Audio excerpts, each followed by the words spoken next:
ব্রিগেডের ময়দানে 26 তারিখ ব্রিগেডের ময়দানে যাচ্ছে কি যাচ্ছি না এই নিয়ে একাধিক মানুষ প্রশ্ন করছে, জানতে চাইছে যে ভাইজান যাচ্ছেন কি যাচ্ছেন না।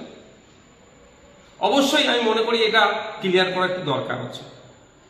তার আগে আমি গুটি কয়েক কথা বলব। কেন্দ্র সরকারের এই নিয়ে আসা কালা কানুনের বিরুদ্ধে সর্বত্র গণতান্ত্রিক প্রক্রিয়ায় শান্তিপূর্ণভাবে প্রতিবাদ করে যেতে হবে। সুপ্রিম কোর্টে আমি আইনি, আমার মতো অনেকে আইনি লড়াই লড়ছেন। আগামী 5 তারিখ ডেট আছে। আন্দোলন সংগঠিত করতে হবে, শান্তিপূর্ণভাবে আন্দোলন করতে হবে। আমরা এখানে যত আন্দোলন সংগঠিত করতে পারবো দিল্লিতে ইম্প্যাক্ট হবে।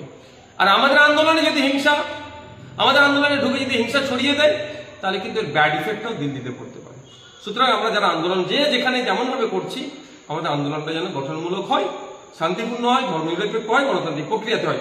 আমাদের আন্দোলনে ঢুকে কেউ যদি হিংসা ছড়াতে যায় সেগুলোকে আমাদেরকে আটকাতে হবে। ভাঙড়ে আমাদের আন্দোলনে হিংসা ছড়ানোর চেষ্টা হয়েছে, হিংসা ছড়িয়েছে। জঙ্গিপুরে সেখানে পুলিশ অতি সক্রিয় হিংসা ছড়িয়েছে। আপনার বিভিন্ন জায়গাতে আমরা দেখছি এটা হচ্ছে, অনেক জায়গায় খবর আসছে পুলিশ আটকাচ্ছে, মিটিং মিছিল করতে দেবে না, এইগুলো হচ্ছে। এগুলোকেও আটকাতে হবে, শান্তিপূর্ণভাবে গণতান্ত্রিক প্রক্রিয়া আন্দোলন করতে হবে। এখন আমার পক্ষে আমি যে উত্তরটা দিচ্ছি, ব্যাপারটা হচ্ছে অনেক সময় নিজেকে আগুনে পুরাতে হয় সমাজকে আলোকিত করার জন্য, অনেক সময় নিজেকে একটু গুটিয়ে নিতে হয় বৃহত্তর স্বার্থের জন্য। আপনারা জানেন মোমবাতি নিজে আগুনে পুড়ে যায় সমাজকে অন্ধকার থেকে আলোকিত করার জন্য। ব্যাপারটা হচ্ছে এখানে আমি যদি এখন ঘোষণা করি আমি ব্রিগেডে যাচ্ছি, আপনারা ইতিপূর্বে দেখেছেন যে জায়গায় আমরা মিটিং মিছিল করছি রাজ্য সরকার কিভাবে সেগুলোতে বাধা দিচ্ছে। ভাঙড়ে দেখুন হাজার হাজার ছেলের নামে আমাদেরকে মিথ্যে মামলা দিয়ে দিয়েছে, আমার নামে মামলা দিয়েছে। আমি আমারটা নিয়ে ভাবি না, আমি গরিব ছেলেগুলোর কথা ভাবি সবসময়। তো সুতরাং আমি যেখানে যদি ঘোষণা দিয়ে দিই তাহলে এই প্রোগ্রামের পারমিশন নিয়ে অনেক সমস্যা হবে, এটা আপনাদের বুঝতে হবে। বড় বাজারের প্রসঙ্গে আসি।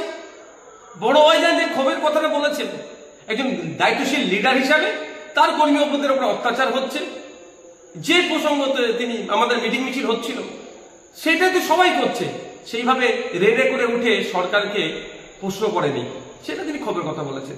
আর তার বক্তব্যতে তিনি একবারের জন্য বলেননি, অন্য কাউকে নিরুৎসাহী করেনি যে আপনি যাবেন না। তো আমি আবার ফিরে আসি আমার বলার বক্তব্যটাই। আমি যদি এই মুহূর্তে ঘোষণা করি যে আমি 26 তারিখে ব্রিগেডে যাচ্ছি, তাহলে আমি আমার যতটুকু রাজনৈতিক জ্ঞান আছে সে জায়গা থেকে বলছি রাজ্য সরকার হেন তেন প্রকারে চেষ্টা করবে এই পারমিশনকে বাতিল করানোর জন্য। সেই জন্য একটু গুটিয়ে রেখেছি নিজেকে। অনেক প্রশ্ন আমার ভাইরা করছেন, উত্তর দেওয়ার প্রয়োজন বোধ করছি বলে বলছি। শুধু একটা গল্প বলে আজকে আমার ভিডিওটি শেষ করব। গল্পটি এটাই, বাচ্চাবেলায় পড়েছিলাম আমি, এক রাজার দরবারে, এক বাদশার দরবারে দুটো মহিলা এসেছিলেন একটি শিশুর প্রকৃত মাকে সেই মর্মে বিচার জানাতে। রাজা বা বাদশাহ দুজনের কথা শোনার পরে দুজনের কেউ যখনই মানছিলেন না সত্যটা কি আছে, তখন তিনি নির্দেশ দিলেন তাহলে বাচ্চাটিকে দুটুকরো করা হোক, করে দুটো মা যেহেতু দাবি করছে দুজনকে অর্ধেক অর্ধেক দিয়ে দেওয়া হোক। সেই সময় যে নকল মা সেজে বাচ্চার প্রতি ভালোবাসার কথা বলছিলেন যেটা আমার সন্তান, সে মাটি এগ্রি হয়ে গেলেন। কিন্তু আসল যিনি মা তিনি বললেন না না রাজামশাই বা বাদশাহ, যে আপনি বাচ্চাকে দুটুকরো করতে হবে না, ও বাচ্চাটা ও নিয়ে নেই, অন্তত জীবনে বেঁচে থাকবে। নিশ্চিতভাবে আমার গল্প ছাড়া একটা কথা বলুন, আপনারা বুঝতে পারছেন। আপনাদের অনুরোধ করব গণতান্ত্রিক প্রক্রিয়ায় শান্তিপূর্ণভাবে ওয়াকফ সংশোধনী আইনের প্রত্যাহারের জন্য বেশি বেশি মিটিং মিছিল করুন। মাথায় রাখবেন, মিছিল নয় মিটিং করুন। মাথায় রাখবেন এই মিটিং এ কেউ না হিংসা করতে পারে। যত মাথার সংখ্যা বাড়াবেন তত দিল্লিতে ইম্প্যাক্ট করবে। তবে হ্যাঁ, শান্তিপূর্ণভাবে হওয়া চাই।